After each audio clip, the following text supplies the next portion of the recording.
What's up guys, this is Chris here, and today we've got an interesting topic. Today we're going to talk about revolvers. Are revolvers obsolete? Today we're going to find out.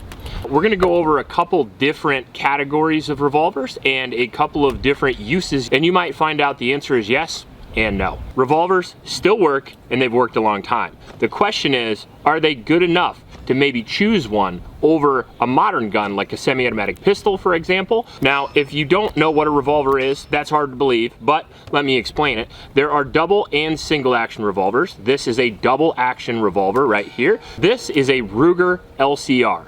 I think this is probably the most common type of revolver you're going to see today because it fits in a niche which revolvers, in my opinion, do very well.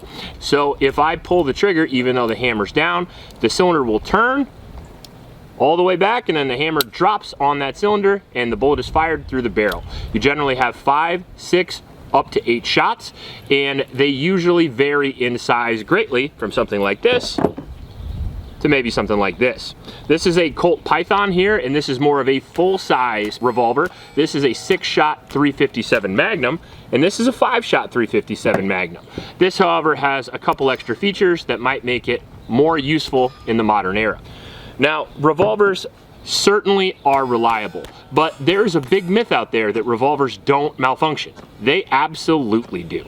Revolvers malfunction just as much as pump action shotguns or lever action rifles. Just because you are able to run the action yourself doesn't mean you aren't going to fuck it up.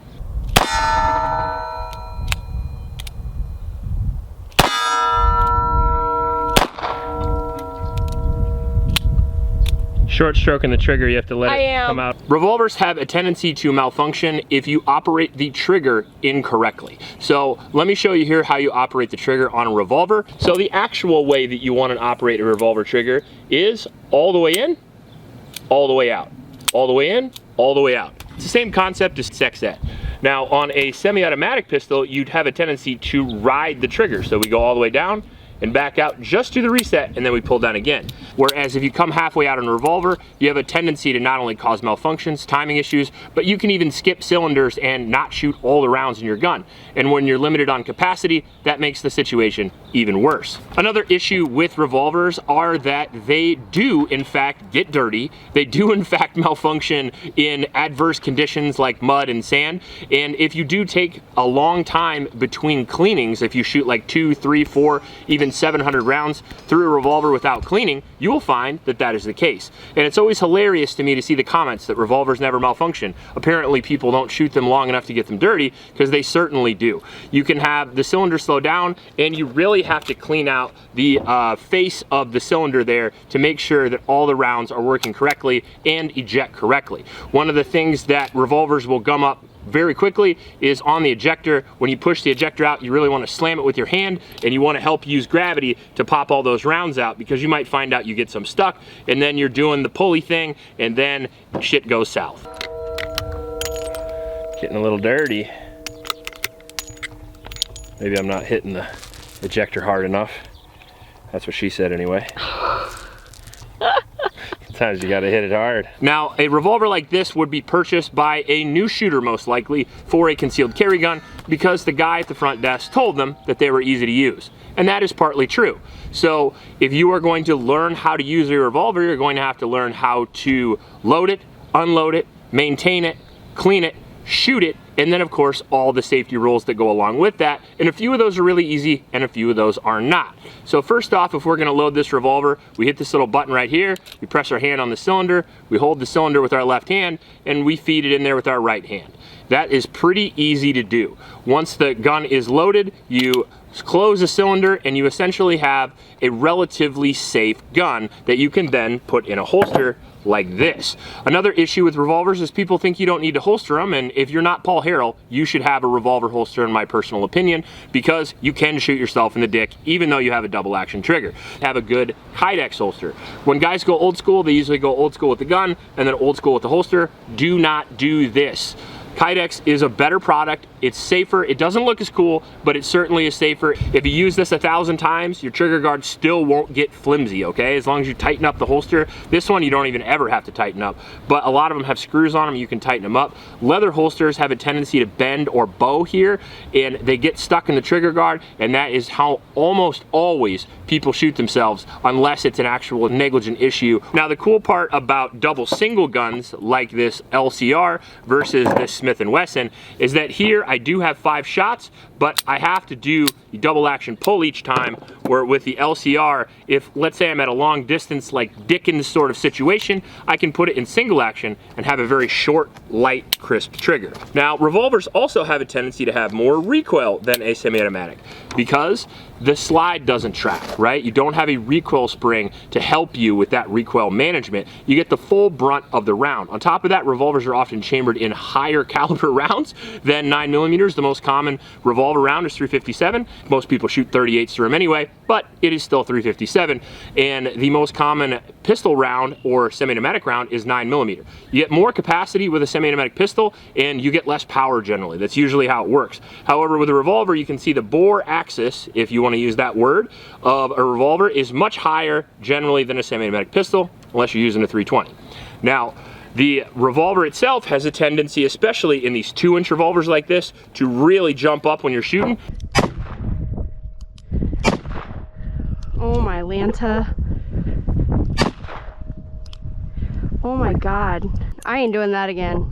So you're really gonna have to maintain recoil control, which is why on a lot of carry revolvers, you're going to see rubber grips because it's easier to hold in mud and blood and sand and whatnot. And grips like this Colt here, for example, look really good, but in a high pressure situation, this could slip out of your hand and that would suck. Another pro to a revolver is that you don't get impeded so much by clothing. So if you're going to use them in tight situations like grappling, for example, it is a perfect gun in my personal opinion, which is why the first category I would say the revolver is not obsolete for is concealed carry. They are lightweight, they're easy to use, and if you maintain them and shoot them correctly, they are certainly reliable. On top of that, they pack a lot of power and they are extremely good in close.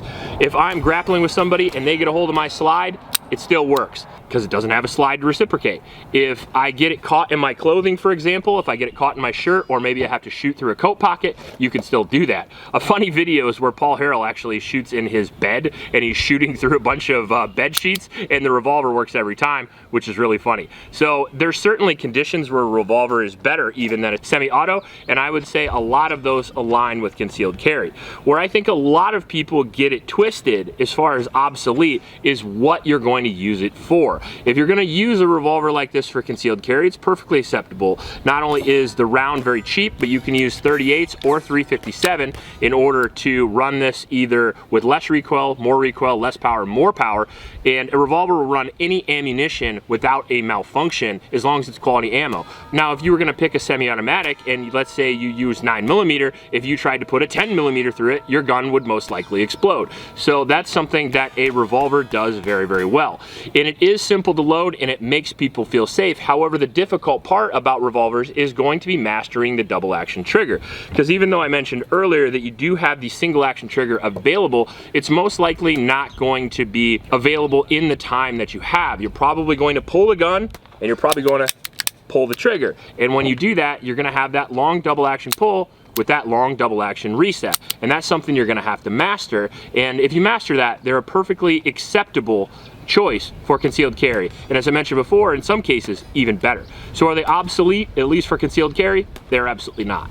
I would go a step further, and something like home defense, like this Smith & Wesson 686 here, I would certainly not consider obsolete either. Again, we have a limited amount of rounds, but it does pack a .357 punch. On top of that, you get the 6-inch barrel, you get a long sight radius. The thing looks scary, so if you point it at somebody, it definitely has an intimidation factor. And on top of that, if you had to use it, it's going to work real well. Super reliable, super accurate, very powerful, and easy to shoot. The bigger the revolver is, the easier it is to shoot, and generally the better trigger it is. So I would consider revolvers perfectly acceptable for home defense, minus a few things. One, it's very rare that you can find a revolver that will have a red dot, but as far as that goes, it's not the biggest deal. But the big deal for me is a weapon light. So you're not able to put a weapon light on most revolvers, which is why it's starting to get archaic, but not quite obsolete, because you can obviously still use a handheld light with a myriad of different techniques and still be effective. On top of that, light switches exist. So I think it's definitely good enough for home defense, but if you were gonna use one and you could afford it, maybe get something like this Empire Colt Python here, because you do have the ability to add a red dot or a weapon light, even with a tape switch, which is pretty freaking awesome. If you can afford even more, you can go with something like a Korth, and you can have these options and still have 8 shots of 357 Magnum, mitigating a lot of the issues I mentioned earlier, however, also mitigating the hell out of your bank account. Now, the last thing I want to mention is a different type of revolver, and sometimes what people think of when they think of revolvers: the single action revolver. Now, I would argue that the single action revolver is pretty much obsolete for concealed carry. So keep in mind that single actions are more difficult to use, but still viable for home defense if you're good with them. And if you don't think that's possible, you should look up any cowboy action shooter, because they can shoot these incredibly fast, arguably faster than you can shoot a semi-auto. It just takes a lot of training in order to work one of these well, because the loading and unloading process is very slow. And on top of that, you have to work the action every single time you pull the trigger. So I would consider this to be certainly borderline. So I do feel like single actions are probably a bad idea, but double action revolver for concealed carry and home defense, I think, is still a great option. Let me know what you guys think. Personally, I'm a semi-automatic guy. You all know that. I use a semi-automatic for concealed carry and for home defense, but if this was the only thing I had, I would not feel unarmed. If you like this video, please like and subscribe. Please help out your local homeless shelters, and remember to recycle. I'll check you later.